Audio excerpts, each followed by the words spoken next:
Where's the EQ on the reverb? Delay time? Turn up the feedback. Wait.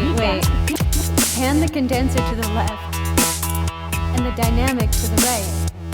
Lower the threshold. Raise the output. Wait. Set the frequency range. High pass.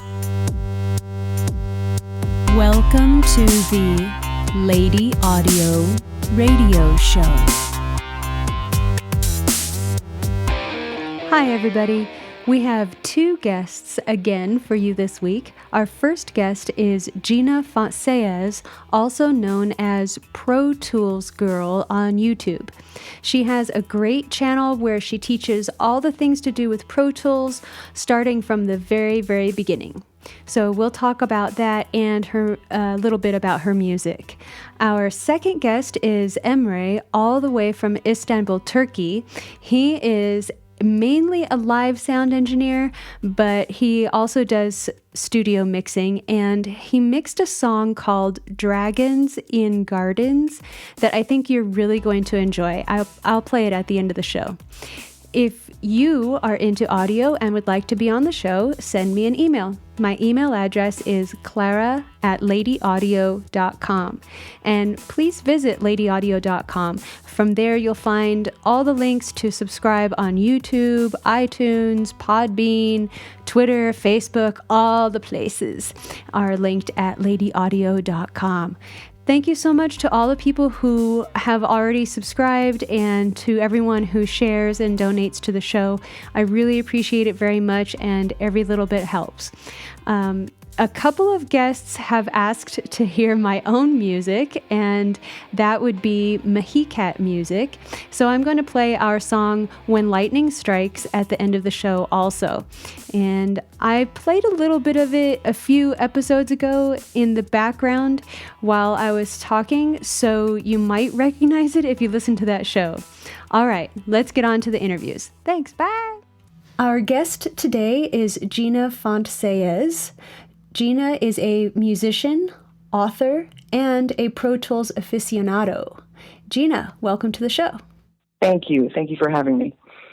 I really appreciate you taking the time. And I wanted to ask you, my first question is, you wrote a book called Pro Tools for Musicians and Songwriters back in 2006. So, you've been using Pro Tools for a long time, which is really great. And it has, that book, I was reading on Amazon, had a 4.5 out of 5 stars, which is actually quite incredible for a tech book like that. And I just wanted to commend you because that's really tough to do. Thank you. You're welcome. The subtitle for the book was something akin to spend more time creating music rather than struggling with the learning curve of the software. And this is a really excellent approach. And you take that same approach with your YouTube channel, Pro Tools in Pajamas, ProTools Girl. And I wanted to ask if you could speak a little in regards to taking this approach and why you think it's important.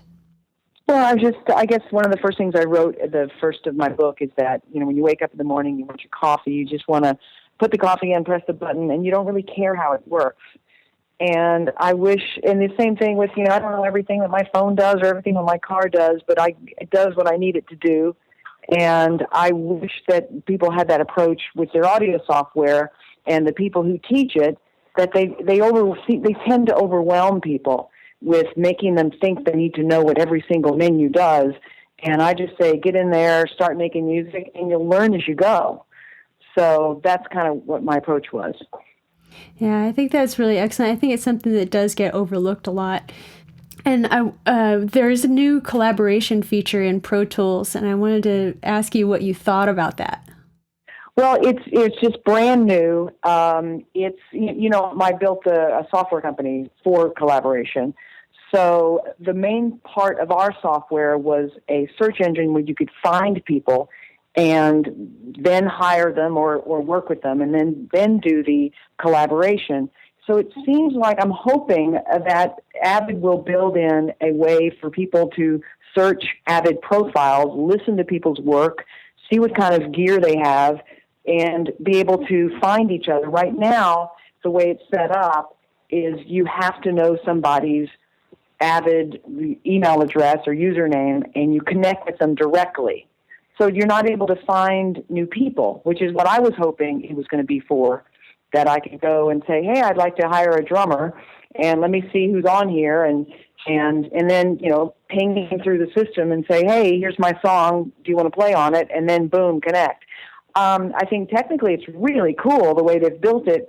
If this was a system, Avid acquired a company, I guess this was back in 1998 or so, called Rocket Network. And I was one of the beta testers for it. And one of my employees for eSession was actually one of the technicians behind the Rocket Network. And he came to work for me. He still lives here in Austin and just recently started his own company. So I have a long history. So Rocket Network was the first company that started internet collaboration with music. And then Avid, which was DigiDesign at the time, acquired it. And now they've finally taken that functionality and built it into Pro Tools, it's taken 10, 15 years to do it. But it works a lot like the Rocket Network did 15 years ago. And it's great, but to me, they're missing the whole social aspect. And I'm sure hopefully they have a vision where people can, they'll have a profile, like a space where you can see all the different people using Pro Tools and hit them up if they want to collaborate. But right now, it's not built that way. Yeah, that's. I wanted to. One of the reasons I was hoping you would bring that up about eSession, because I noticed that similarity as well, and that it was missing that social element. So thanks so much for pointing that out, because that was what I was baiting you for. Oh, good. Okay. Okay. I took the bait. Yeah. So in regards to your recording studio, are you still running Blue World Music? I'm not running it as a commercial studio. I still have the studio, and it's certainly up and running and has the latest 12.5 software, but I'm just doing it now for my own love of music and fun little projects and different stupid little video projects. And now the room is completely not just audio, but it's completely wired for video and lighting. And so I'm kind of doing my own multimedia artist thing with no aspirations to ever make a penny doing it, but just learn. And then I love sharing my knowledge. I love teaching, and I love helping other people be creative. So that's something that I like to put a lot of time into. Yeah. But long is no, I'm not running a commercial studio anymore. Okay. Yeah, and it was one of the things I noticed about the tutorials is that they're really from the ground up, from not knowing anything to just using the software and using Pro Tools and getting results like almost immediately. I really like I was saying earlier, I really like that approach because I think it gets overlooked a lot. But Blue World Music, you have it set up as it's a full-on studio, and I was reading that you sold your SSL console for another type of a console. What's the story behind that?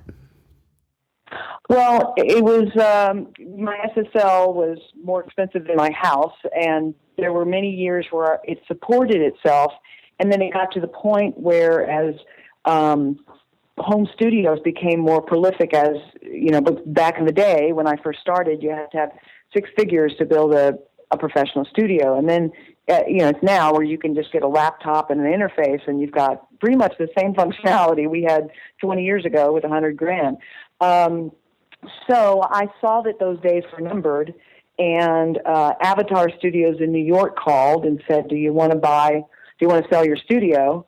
And I was never going to get 6 figures for that for the console again. I knew it. And I wanted to start eSession. I needed the seed money. So I sold the console because I really got the console because I've always used Pro Tools for 20-something years since it started with sound tools with two outputs. and then Studio Vision with 4 outputs, and then Digital Performer with 8. So I've always used 2 outputs going to my speakers, and the only thing I ever needed the interfaces for was multiple inputs to record drums. So I've never really, but the clients that came into my studio liked all of their instruments separated on a console. That's the way they learned. They were old school, very talented engineers, but I didn't really grow up that way. So I really got it to bring in the clientele to pay for the studio. So when I started eSession, I wasn't really running a commercial studio anymore, and there were these new boxes called summing mixers that basically they take multiple outputs of Pro Tools and they sum it down into left and right, which is what a console does anyway. It's a console in a box without the faders. So that's what I have. But still, I'm really at the end of the day, every single thing I do in Pro Tools is I'm using output 1 and 2. But if I wanted to, I could take 32 outputs of my Pro Tools system and sum it all into this box. But I barely use it anymore. Does that make any sense? Yeah, it does. It does make sense. So what is the summing mixer called that you're using now? I use the one from Dangerous Music. There's a couple of different companies that make them, but I like the Dangerous ones because they just have a mute switch and a on and off switch, and it's real simple. Yeah, that's what I like about my Bronco guitar is that it has 1 pickup, 1 volume, and 1 tone. Right, exactly. I love things that are really simple. Yeah, me too. Me too. For one, now I wanted to get into your music a little bit more because I wanted to touch base on that because you do really great mixes. For one of your newer songs that's called Rise and Fall, is there a slight chorus effect on the lead vocal? I'm actually doubling the vocal, and there's a really cool plugin called VocalLine that I love that it's made for dialogue replacement for films and television, but I use it for doubling vocals and for if there's a snare and I want a guitar part to match it, you can just say, hey, this is the target this is the source audio, now match this timing-wise to this.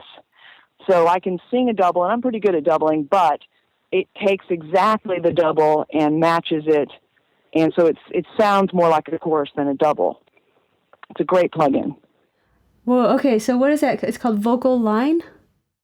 VocalLine. It's a company called Synchro Arts, and it's VocalLign, and it's I can do a little tutorial video on it if you want. It's great plugin. One of my favorite plugins. Yeah, I was gonna say. Yeah, because I was gonna say it sounded like a chorus to me, but I couldn't quite tell, and so that was why I wanted to ask you, like, okay, what's on that vocal? Right. Yeah. Yeah. Okay. Cool. I'm gonna look that up. VocalLine. Okay. Also, I really like the way the acoustic guitar pops out and then falls back in that song. As I think it's one of the things that people tend to miss when they're mixing is they'll just like set the level for the guitar, but that they don't like have that dynamic to bring it out in certain sections and then pull it back in other sections. And I just wanted to ask, what did you do? What did you use to capture that guitar? Like, what was the microphone that you used? What type of guitar? And then in regards to mixing it, like, how did you approach that? Like, where to bring it out and where to pull it back? Let me see. That guitar was probably recorded with maybe a 414. AKG 414. When I'm recording, I say this in my videos, I just go. If I spend time on, is this mic in the right position? Is this here? I just lose my groove. So much of my stuff is done in a noisy room with probably the mic in the wrong position. But for me, I would rather get stuff down and get it creative and then deal with it on the computer later. But I probably just threw up a 414 and just played it. And then I just use automation a lot. There's the clip game that I use a lot in Pro Tools, where you can take each clip and set its own volume. So if I say, Mary Hatta is one clip, Little Lamb, I can set those at separate volumes. But then I also love to go back, close my eyes, and ride a fader and just kind of ride it and feel the song. And I'd do that 1,000 times with each instrument. I see. Okay. Yeah. Afterwards, do you go back and clean it up a little bit? Because I know when I'm in Logic and I ride the fader along with the song with level or whatever I'm trying to do in there, I'll go back and I'll clean it up because it puts all these like little dots and stuff throughout it, and I'll go in and just kind of clean it up. And I was just wondering if you did that too. I don't. I just I would have to go. There's the two screens in Pro Tools: the mix screen that has the faders, and then the edit screen. And I would have to go to the edit screen and say, "Show me the volumes," and I have to look at all the different points and stuff. But I don't hear it, and I don't even look at it. I just pretty much just listen to it on the speakers, and if it sounds good, I don't worry about how many dots I made. And then what type of when you're mixing, do you use headphones? Do you use the speakers? Like, what do you do? I use the speakers. I have these Genelec 1031s, and I'm just going directly out of Pro Tools pretty much to those speakers and mixing like that. I do check things on headphones, and of course I record my vocals and stuff with headphones, but I don't really mix on headphones very much. And then how did you go about recording your song New Year's Day? It sounds like there is a story behind that song, and I wanted to ask you about that. So many of us, like the stuff, we write, record, and do the video all in one day, usually within like 15 hours. And that was the goal that we always did with my friend Beefy, is he'd come in maybe I think he came in with the first 3 chords, and he was playing it on piano. And I said, well, what if we change this to an electric piano, because we don't use that very much. And it was New Year's Day, and it was, there's a personal story behind it. I was in a relationship a year ago, New Year's Day, and we both made all these promises, and I kept them and she didn't. And so it was just kind of me saying, why don't we live our lives like New Year's Day? Because it was a great day, and I really was so hopeful, and then everything fell apart.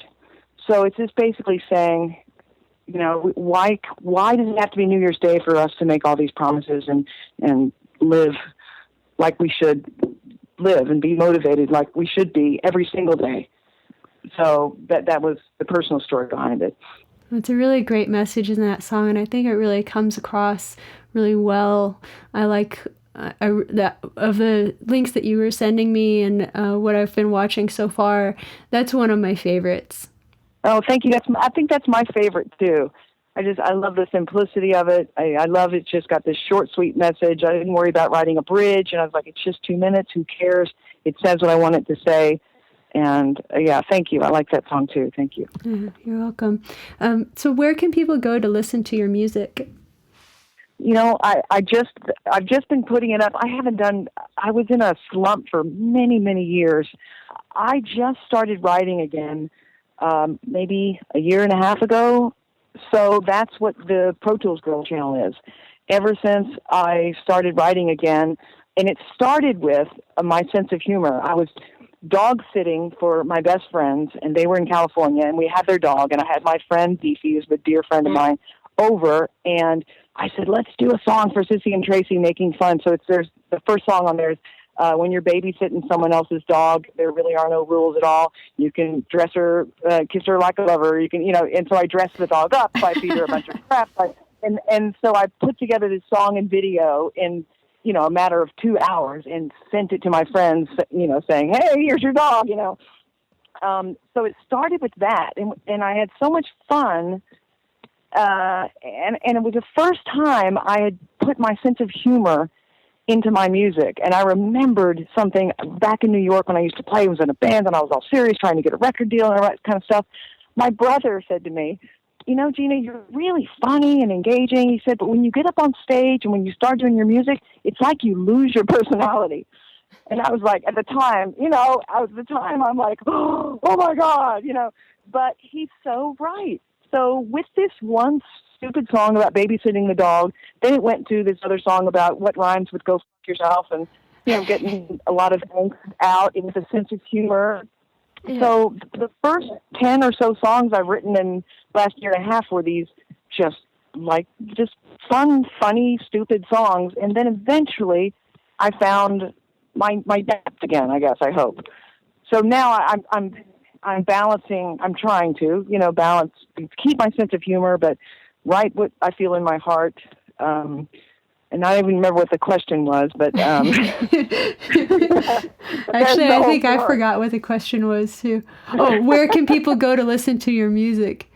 So yes, ProTools Girl is the only place right now. I just threw it up there completely just for fun, and then I got this company called me about doing another Pro Tools book, and I said, nobody's reading books these days. Let's do a tutorial series. And we could never agree on, the money for it. I forgot how they wanted me to take 20 cents out of the dollar, but put all the time into doing these tutorial videos. And I was like, no. But so that's where those first couple videos came from, kind of tests for this company. And then just about 2-3 weeks ago, I said, I'm going to get back to these videos, and I'm just going to sit in my kitchen and just press record and go, because it was something I really wanted to do. And are you still mixing for other people? I've never been a mixing engineer. I have always been more of a tracking engineer, where people come in, and I back in the day, vocals were my niche, and I used to love to record vocals. And vocalists would come in, and this was before auto-tune, and I knew how to tune them and fix them by hand. I did it by syllable, and so I was always. My love is recording the instruments as they're recorded and then passing the mix off to somebody else. Nice. So just this year, I really feel like I'm kind of I don't even really know what I'm doing as a mixing engineer. I know, and that's what I emphasize on my videos, is that you really don't need to know exactly what every button and knob does. That if you turn the knobs and you like the way it sounds, then it's right. Mm-hmm. And so everybody thinks you have to have a mixing engineer. And I just realized, doing my own stuff, my first couple of mixes, like someone else's dog, sounds like crap. But a year later, I'm kind of proud of the mixes I've been doing. But I'm not a mixing engineer. I don't consider myself. I know mixing engineers, and they are brilliant. And that would not be me.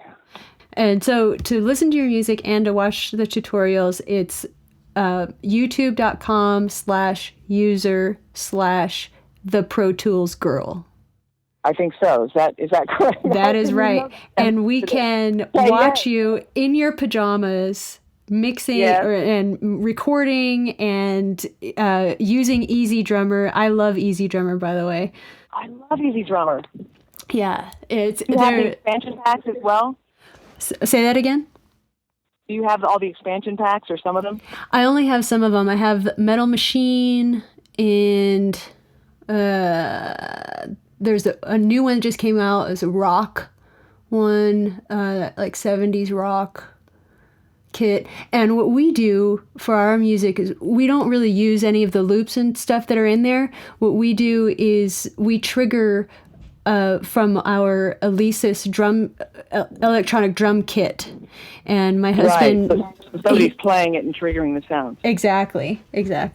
So, cool. So but they trigger those sounds, and they're excellent. So excellent. Yeah, they're great.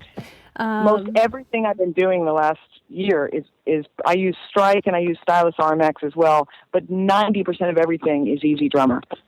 And I just wanted to touch base back on this because when you were mentioning like how life happens, and sometimes there are periods of time when you don't write or and stuff, it's just the inspiration or whatever is happening in life is just takes precedence. So that's the kind of what I'm getting on now in my, where I've moved on to, is about inspiration. And I went on this lecture last weekend when I was doing my videos about having the discipline. And that's one of the big things, is to, if I'm in a slump, if I'm out at brunch with my friends, as opposed to hang out in my studio and trying a new plugin, how am I going to get through my slump? So you got to have the discipline to get your butt in the studio and force yourself to try new stuff. And so that's what kind of I'm trying to encourage people, is to download new stuff, try new stuff, get outside of the box of, because many years I was just piano, guitar, singer, songwriter, boring, predictable. And with these new plugins, it opens up a whole new world as a writer, and an inspiration when you don't think you have it. That's what I'm talking about, is like, okay, I know what all these buttons do now, but let's get some music across now. Let's get a feeling across. Let's capture something, and let's get it out there. So that's kind of where I am right now, and so following your heart. I'm following my heart. We'll see where it leads. Right? They all say that. Follow your heart, be yourself, and da da da da da. So I'm gonna give it a shot. Gina, I wanted to thank you so much for taking the time to talk with me today. I really appreciate that, and I just want to let people know that you're out there and you're actually giving some very, very useful tutorials on how to use Pro Tools, and your music is hilarious. That song, "What I Want to Be," I'm not going to give away. I'm not going to do the spoiler, but I'm not going to spoil it for anyone. But you have to listen to that song, "What I Want to Be," because I had an argument with a friend of mine, and I just had to rub it in. It was so much. It's so freeing to be able to put your sense of humor and stuff. It really is. You should try it. Yeah, I think I am going to be trying it. We have a new song that's going to be coming out. I guess I can go ahead and let the name out, but it's called Dave the Desert Vampire. Cool. And, so it's about this vampire that is kind of in modern times. So I look forward to sharing that one with you, and we can have some laughs together. Are you doing the video editing as well? Yes, we're doing all the video editing ourselves, and what I try to do with audio and as well as with videos, I try to just stick with native software. So it's all in iMovie, and a lot of my own music. I wouldn't say Maheekat's, because we also use other plugins and stuff, but with my own music, I just stick straight in the box using everything Logic and everything from my my MIDI controller, my Axiom 49. As opposed to, what do you mean by? Well, as opposed to getting a bunch more plugins and stuff, as far as with music, and then for the video editing, I'm just using iMovie, and I'm not using any like Final Cut Pro or anything. No, it's just all within there. And you can do so much. Like okay, there are programs, just native programs. Like one, I don't mean to get all Mac or whatever, but there's Preview, right? And it's just for looking at pictures, right? But there are these tools in there you can use. And there's so much you can manipulate on a photo. Oh, I know. Using that. I sign all my documents. With, it's got a signature thing built in. Yeah. So anytime I have to sign something that's a PDF, you can do that in Preview. You can annotate or edit any kind of PDFs and send it back to somebody and mark up anything. Previews you're right. It's the native applications are so powerful. It's just that we never really dive into it because we're not really sure what they do. But there are hidden elements in iMovie. You can pull up the pro elements, and the same thing goes with GarageBand. If you just had GarageBand, you can use a lot of the like compressors and stuff in there and manipulate all of that. You just have to know where to go to find those tools, but they're there. Right. GarageBand's a great application. It really is. I mean, I love GarageBand. I mean, the thing is that bugs me is that when somebody drags around loops and thinks that's writing a song. That I'm all about dragging around loops, but I understand the song structure and songwriting, and so that's my only beef with people using GarageBand. So how did you get into music, and when did that start for you in life? Wow. Let me see. I was 11, and I started playing guitar, and then I started playing piano at 14. And then I had a band here in Austin in the early 80s, and we played the Dell computer picnic, and I met some of the employees who said, "Do you want a computer?" And I was like, this was like 1982, I guess. And it was this big giant PC in a box, and back then, so I got my first MIDI sequencer. It was by this guy named Roger Powell, and it could barely do anything. And then at the same time I was in college, they turned this fire station into a recording studio. And I went there and I became the first intern, and they paid me an hour of studio time a week. But it was all during Stevie Ray Vaughan, the Fabulous Thunderbirds, and Christopher Cross. And so I was the intern while everybody was around recording all that stuff. And I just watched and learned. And then I decided to move to New York City. And I got into NYU to finish my education. And I worked in recording studios, internships. I had bands, and I started writing at the age of 11 with the worst songs ever.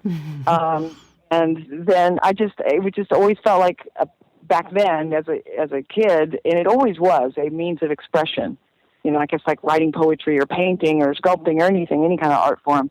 But it started out as a way to express myself. Yeah, I think I could compete with you with the worst songs ever, because I started. I saw a lady play guitar when I was 12 years old, and I said to my mom, I want to learn how to play guitar. And so we went down to like the bad part of town to the pawn shop, and she got the cheapest guitar. I think it was like $25 or something like that, and it was this flamenco guitar. And so flamenco guitars are like a classical guitar, but they're smaller. So that I was able to fit my little fingers on that. And the reason why I wanted to have that guitar was because I wanted to write songs. I had already been writing poetry since I was about like 6 or 7. I started writing poetry. And so when I saw that guitar and I saw her playing, I was like, I have to write songs. So if we could bring out those songs, I bet we could have a pretty good competition on who's got the worst. Big time. I remember I had a lot of do, hey, hey, hey with my chorus, I think. Oh, did you? I had. Oh, yeah. Anyway, besides all that, I really like what you're doing with your channel, and I want you to keep going with it. And I really enjoy your comedy Robot Girlfriend and all of those songs. I'm really glad to have met you and make the connection. And thank you so much for being on my podcast. Of course, likewise. Let's stay in touch, and if you ever need anything, just call me anytime. All right, sounds good. Our guest today is Emre from Istanbul, Turkey.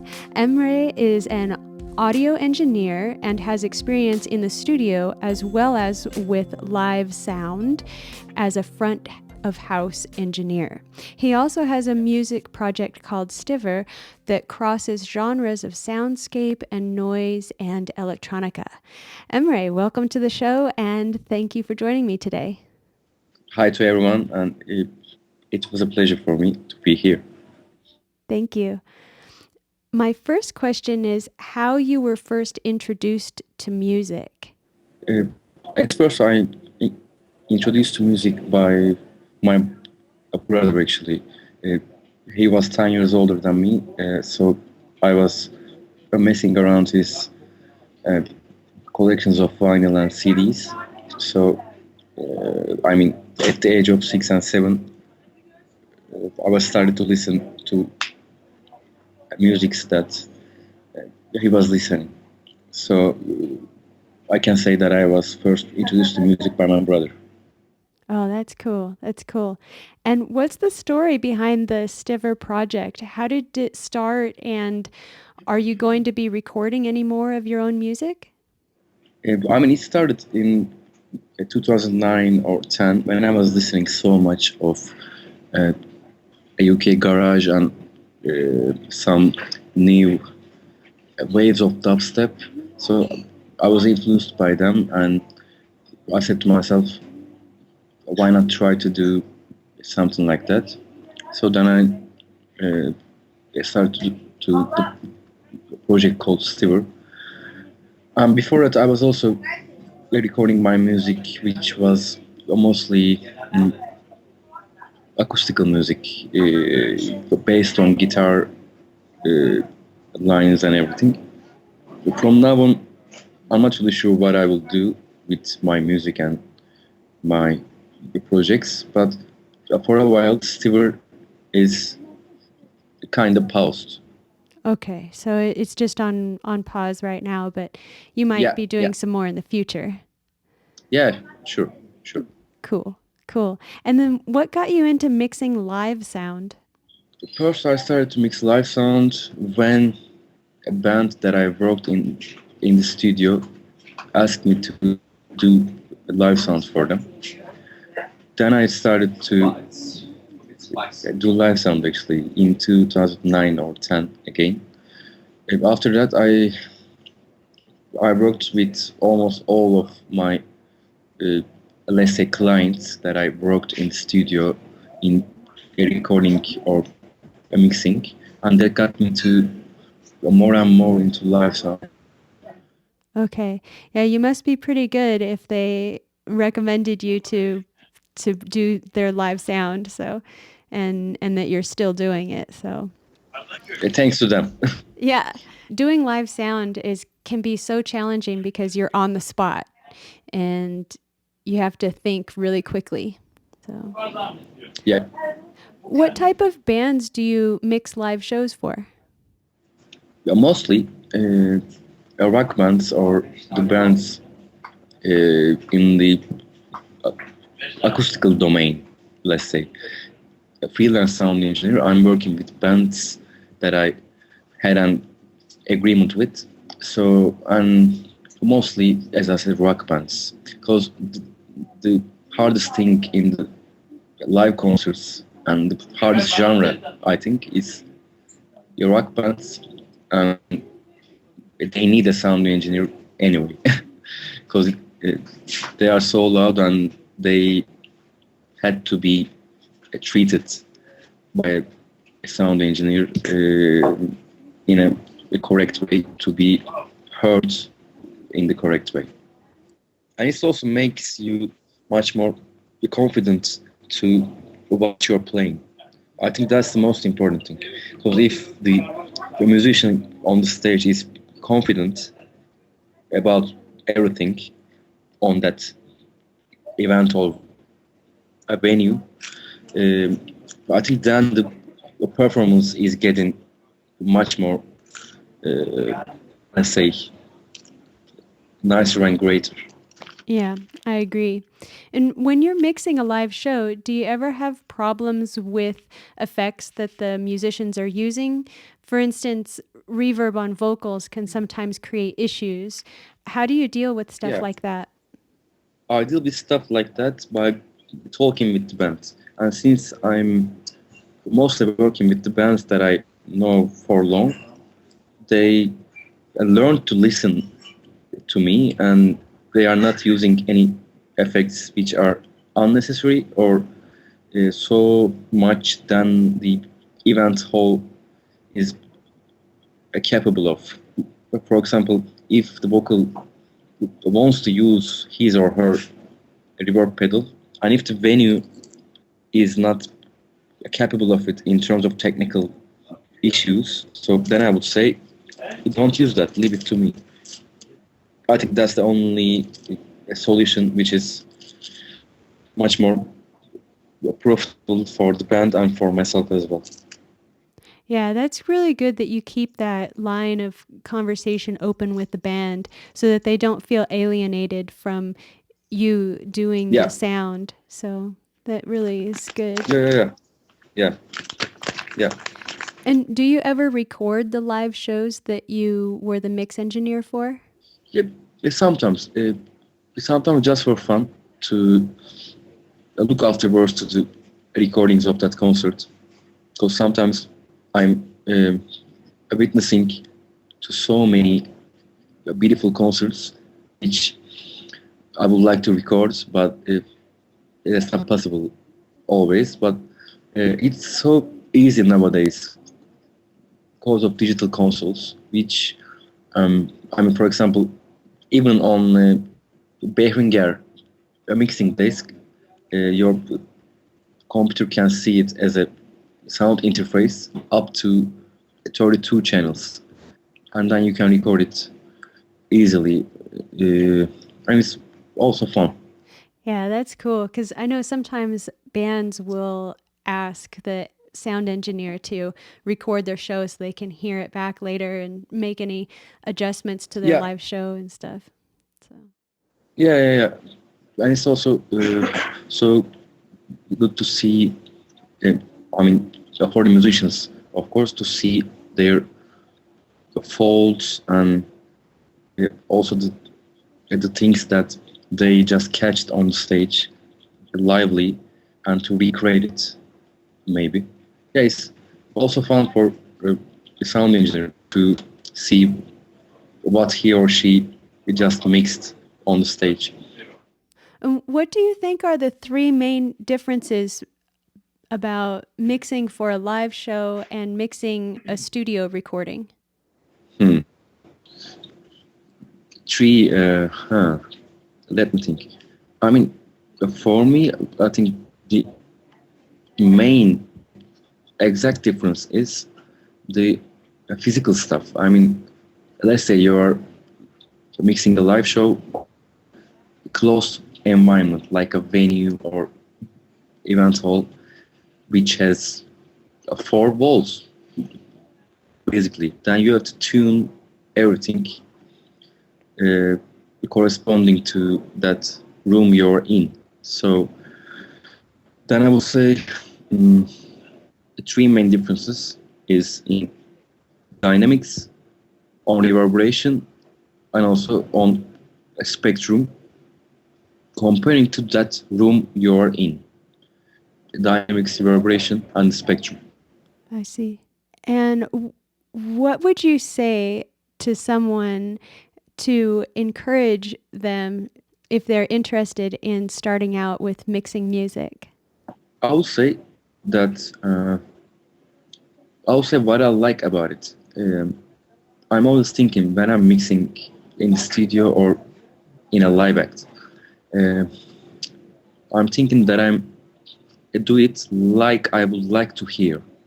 So if someone has a problem with what he or she hear, and if he would like to change it in a professional way, then at least he gotta try. I tried and I like it. That's cool. That's cool. That does give a lot of encouragement just to keep on the positive side. Yeah, And where can people go to find you online to contact you for mixing? I can give my email. Still, I don't have, unfortunately, my website, but I think in 1 month or 2 months it will be finished. But since then, until then, sorry, they can contact me from my email or from some social websites. Yeah, that's a shame for me, but yeah. No, that's okay because I can put your SoundCloud and stuff like that in the show notes. And then when you do have the website up and running, just let me know and I can edit the show notes Yeah, to include sure. your Thank you. Thank you. website. Yeah, Yeah. be cool. Thank you. And in regards to listening to your music, people can go to SoundCloud, but is there anywhere online to purchase your music? Yeah, actually, you can purchase from Bandcamp, but basically, or iTunes, or Amazon, or Beatport or other websites that I don't know, or they can listen from Spotify, Deezer, Apple Music. Yeah.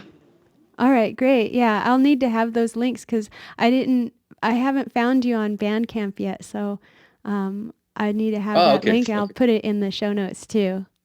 Sure, then I will send you all of those. Oh, great. Yeah, thank you.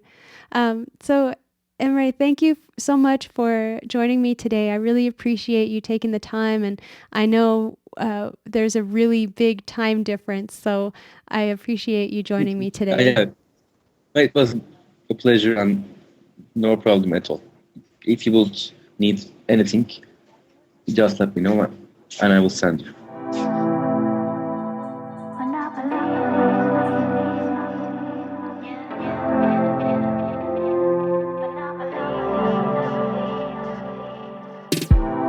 Monopolies on her kisses, crystals under her pillow, yeah. And to solidify sacred wishes. Oh, this is the color purple. Never knowing why we care, but we care more. Never knowing why we're here, but we're here. What is a blur is also it's clear. The magical mystery always appears. Never knowing why we care, but we care more. Never knowing why we're here, but we're here. What is a blur is also it's clear.